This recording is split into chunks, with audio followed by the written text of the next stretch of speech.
asalaamaaleykum dal leen ak jàmm ci am meeting boo xam ne da ko doon amal ci stade régional bu Matam Ousmane Sonko di tête de liste nationale bu parti Pastef dellusi na ci mébét yi nga xam ne moom la projet bi am ngir boobu les régions loolu yëpp ngir fexe ba gën a ñoŋalaat wàllu mbéy mi foofulee ak it wàllu càmm bi jaare ko nag ci gën a jàppale ñi nga xam ne ñooy béykat yi ak it fexe ba koppar bi nga xam ne moom la ñuy soxla saa su ne ñu mun ko jot bu ñu sukkandikoo ci ëttu yéenekaay bu groupe Sud Communication du Sud Quotidien muy xam le ne mébét bi mooy fexe ba tabax ay usines yu mucc ayib ci région bu Matam waa Sud Quotidien di ñu xamal ne nag ki jiite liste parti Pastef ci jongante yi ñu nar a amal fukki fan ak juróom-ñaar ci weeru novembre bi ñu nekk di Ousmane Sonko nag yeggee ne askan wi ay mbir yu garaaw a garaaw jëmale ci tabax bi nga xam ne moom la ñuy tabax yenn ci ay jumtukaay foofule bu ci mel ni hôpital bu Ourossogui ak it université Souleymane Niang bu Matam muy xamle ne nag yokkute yu taratar lañ nemmeeku ci facture yi Ousmane Sonko yemu ca ndax yegg na it askan wi ne dafa am benn candidat boo xam ne dafa fare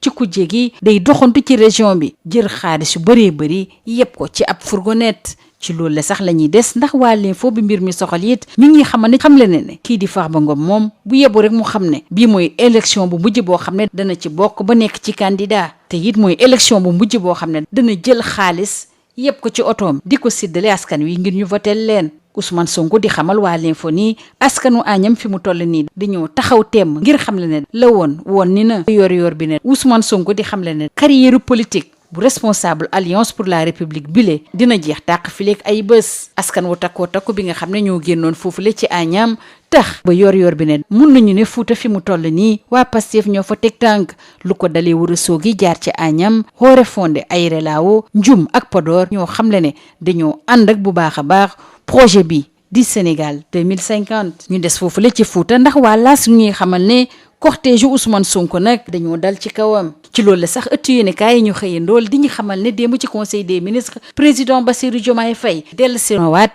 ci woote jàmm bi nga xam ne moom la woote jàmm jëmale ci la jongante muy delloo si xelu ñëpp ñi nga xam ne ñooy yëngu ci wàllu wi ci campagne boobule la ñuy des ndax Le Soleil mi ngi xamal la nag ca Kaffrine Barthélémy Dias ak ay ñoñam yi fare ci sàmm sa kàddu ñoom gën nañ yokk doole ak fit ñi nga xam ne ñoo ànd ak ñoom ci jamono jooju Amadou Ba moom xamal na askan wi faree ci karang xam na seeni tawat te moo ko nar a saafara ñu del si conseil des ministres bi ak waa laas bi ñuy xamal ni président Bassirou Diomaye Faye nag dafa lal ay pexe ngir jàppale secteur informel bi li ci gën a jàmp nag mooy fexe ba ñu am kayit ya war ngir ñu mën a jot ci koppar yi nga xam ne mooy tax ñu sukkaliku dina fexe it ba nguur gi dénk leen ay liggéey yu mucc ayib ngir ñu mën a gis seen bopp ci seen liggéey boobulee dañuy des ak gouvernement bi ak mesure yi nga xam ne moom lañ jot a jël rawatina dakkal li nga xam ne mooy gerte bi ñuy jaay ci biti réew moo tax it waa laas ña xamal ne fi mu toll ni opérateur yeeg béykat yi nelawatuñu ba yendoor ñu ngi soññ gouvernement bi mu delsi ci boobule décision ñu jàll ci beneen décision boo xam ne yéen nguur gi moo ko jël jëmale ci dakkal liggéey bi ci yenn ci ay bërëb moo tax waa quotidien nii ginnaaw gi mu ci tegaatee ñeent fukki fan ak juróom nag fi mu toll nii jafe-jafe ñi nga xam ne ñooy yëngu ci wàll gi rek moo nar a yokku mbir mi it soxal bu baax waa réew mi quotidien ak waa 24 heures di ñu limal yenn ci ay bërëb yoo xam ne dañ fay dakkalaat liggéey boobule bu ci mel ni lotissement BOA ak lotissement hangaru pèlerin yi ak it site bu Pointe Sarène ci décision boobu la ñuy des ndax waa réew mi quotidien ñu ngi xamal ne ANSD siwal na ne fi mu toll ni ñiy yëngu ci wàllu tabax suñu réew sonn nañu lool ndax seen chiffre d'affaires wàññeeku na bu baax a baax ñu des ba tey ak waa ANSD ak waa réew mi quotidien ba tey ñuy xamle na nag jëmale ci wàllu njëgu yenn yi nga xam ne moom la woy jëfandikoo yi di jëfandikoo saa su ne yokku na lool jàppale nag Le Soleil nii kuréel bi nga xam ne moom la ñu teg ngir mu saytu déclaration entreprise yu Sénégal yi nag démb la ko directeur cabinet jëwriñ bi ñu dénk wàllu wi di Mouhamadou Seck doon amal li tax a jóg li leen mooy teg ci yoon li nga xam ne mooy wàllu presse ci Sénégal Le Soleil di ñu xamal ne nag ci juróom-ñaari téeméer ak fanweer ak juróomi entreprise de presse yi nga xam ne ñoo nekk ci réew mi téeméer ak juróom benn fukk ak juróom-ñaar dong ñoo jot a yóbbu seeni dossier Le Soleil di ñu yegee xibaar bu neex bi lee jëmale ci fukkeel ak juróomeelu biennale bi ñu jagleel wàllu aar ñu duppee ko Dakar ginnaaw giñ ko naroon amal ci weeru mai bi ñu génn te ñu dàqoon ko xew-xew bu am solo bi jëmale ci wàllu mbatit dinañu ko ubbi tey jilee te ki ko nar a jiite di président Bassirou Diomaye Faye 1 milliard bu teg ci kopparu CFA la ñu jagleel boobule biennale ci biti réew nag li ci gën a fës mooy présidentielle bi ñu doon amal ci États-Unis. Trump delsi na ak doole foofulee ñeenti at ginnaaw gi nga xam ne jóge woon na ci bopp nguur gi ci xëccoo bi nga xam ne moom la doon xëccoo Kamala Harris nag moo jël raw gàddu gi. banquier bi di Alassane Ndiaye di xamal waa Sud Quotidien nag ni Donald Trump mooy ki gën ngir Afrique. président Bassirou Diomaye Faye sax ginnaaw ni ñu siiwalee ne Donald Trump moo jël raw gàddu bi foofulee félicité na ko bu baax a baax. ci wàllu tàggat yaram nag li ci gën a fës mooy ki ñu tegagum ci bopp équipe nationale bi di Pape Thiaw siiwal bi nga xam ne moom la nar a siiwal gaynde yi nga xam ne moom la nar a woolu suñu digg ak Burkina Faso ak Burundi ci éliminatoire Coupe d'Afrique bu atum 2025 waaye nag Le Soleil di ñu xamal ne dina ute ak liñ doon gis ndax du woolu taskatu xibaar yi waaye kay dina siiwal yooyu li lis jaarale ko ci chaîne YouTube bu fédération sénégalaise bu football. ci wàllu lomb nag ñu ngi xamal ne tey jii ci CNG Bira Sène dina jébbalante lenge yi ak Malick Ngom bi ko fay wuutu lii moo gënoon a fës ci ëttu yéenekaay ñu xëyandool ñu yendoog jàmm. Bonjour. Lors d'un meeting tenu au niveau du stade régional de Matam, Ousmane Sonko, la tête de liste nationale du parti PASTEF, a annoncé les ambitions du projet concourant à une relance et une modernisation de l'agriculture et de l'élevage, prenant en compte une bonne organisation des producteurs, l'accès au financement à travers une grande banque de développement avec un capital financier adéquat. Selon Sud Quotidien, à l'occasion, le candidat à la députation a traduit la volonté du régime actuel de faire de la région de Matam un hub industriel, ce qui va permettre de transformer en engrais tout le phosphate qui y sera extrait. En verve, la tête de liste du parti PASTEF a fait état de graves irrégularités sur les marchés de construction des infrastructures de haute importance pour la région, à savoir l'hôpital de Ourossogui et l'université Souleymane Niang de Matam. C'est tout simplement le grand déballage de Ousmane Sonko, d'après Sud Quotidien. La tête de liste du PASTEF d'affirmer qu'un candidat de l'opposition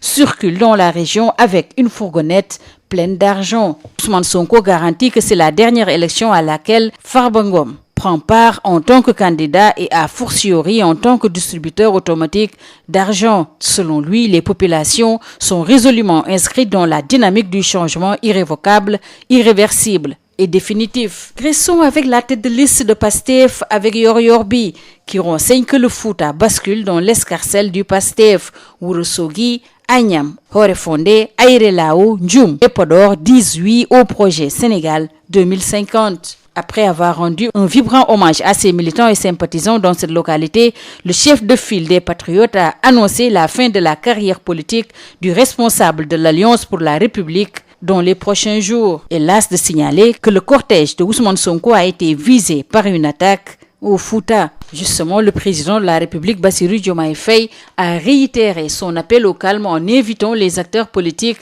et la population à la retenue pour une campagne électorale apaisée. C'était hier mercredi en Conseil des ministres, souligne Sud Quotidien. Au moment où à Kaffrine, Barthélémy Diaz et compagnie de la coalition Sàmm Sa Kàddu galvanisent leurs troupes et qu'avec la reprise de la campagne de Jàmm ak Njariñ, Amadou Ba porte les doléances de Karang. Restons avec le chef de l'État, toujours en Conseil des ministres, avec son plan pour le secteur informel. Pour ce faire, Bassirou Diomaye Faye propose, entre autres mesures, la formalisation du secteur, sa transformation systémique à travers la tenue de concertation avec des chambres consulaires sur toute l'étendue du territoire et notamment l'accès à la commande publique. Restons avec l'AS qui renseigne que relativement à la suspension de l'exportation de l'arachide, c'est l'inquiétude chez les opérateurs économiques et les paysans. Ces cultivateurs et opérateurs économiques invitent les autorités à revoir le plus rapidement cette décision unilatérale. Place à une autre décision du gouvernement relative cette fois-ci à la suspension des constructions.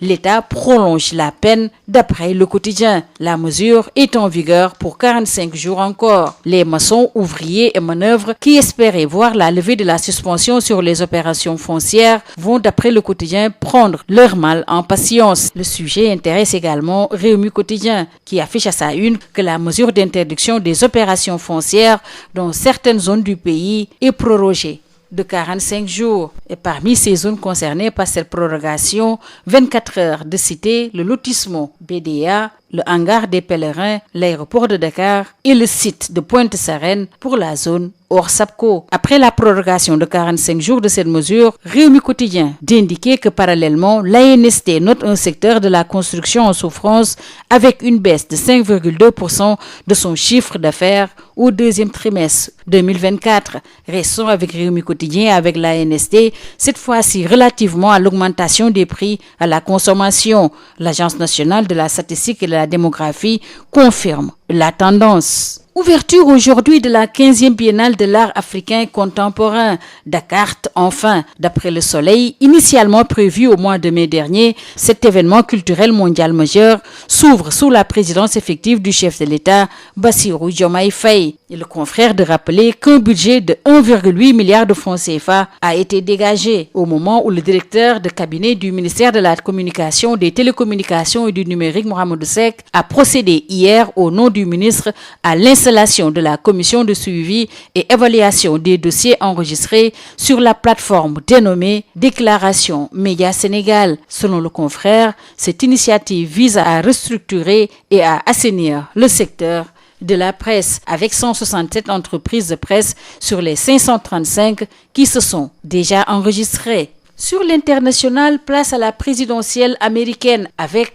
un retour en trombe de Trump. D'après Le Soleil, l'ancien président américain a réussi son pari fou de revenir au pouvoir 4 ans après l'avoir quitté dans des circonstances mouvementées. Mardi 5 novembre, Donald Trump a triomphé de sa rivale démocrate Kamala Harris, son coup fait rire, et revient à la Maison-Blanche haut la main. Le coach intérimaire de l'équipe nationale du Sénégal, Pape Thiaw, publie aujourd'hui à 10h sa liste pour les 2 rencontres face au Burkina Faso et au Burundi, en match comptant pour les éliminatoires de la CAN 2025. D'après Le Soleil, en lieu et place de la traditionnelle conférence de presse, il le fera sur la chaîne YouTube de la Fédération sénégalaise de football. Et en lutte, retenez au comité national de gestion, Bira Sène passe le témoin aujourd'hui à Malingom. C'est tout. À vos journaux et très bonne lecture.